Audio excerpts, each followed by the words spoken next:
Hello, स्वागत आहे तुमचं माझ्या चॅनेलवरती.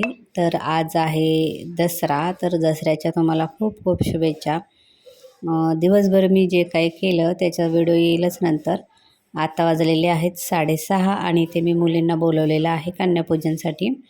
तर मी 7 मुली बोलवल्या आहेत. तर त्यांचं आता पहिले पाय धुवून घेते आणि नंतर मग त्यांना मी हळद-कुंकू वगैरे लावून जे काही गिफ्ट आणलेलं आहे ते त्यांना देणार आहे.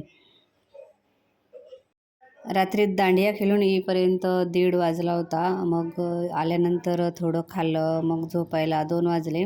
मग सकाळी 7 वाजता उठले. त्याच्यानंतर मग दिवसभर कामच होती. आज दसरा त्यामुळे सर्व साफसफाई करून हार-बीर बनवले. देवपूजा हे करण्यात दिवस गेला म्हणून मग साडी नेसायला टाईमच भेटला नाही. जशी होती घरात तशीच मुलींना मी त्यांचं पूजन केलेलं आहे.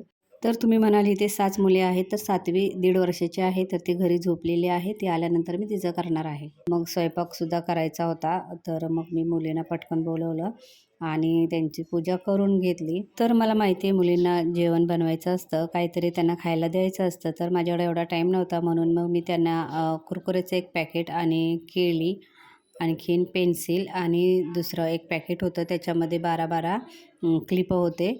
असं मी मुलींना आणलं होतं. पटकन जाऊन घेऊन आले. त्याच्यातूनच खूप आज दिवस माझा पूर्ण बिझी गेला. म्हणजे जरासुद्धा आराम करायला टाईम भेटला नाही. म्हणून मग जेवण बनवलं नाही मुलींना. नेक्स्ट टाईम मी करेन जेवण.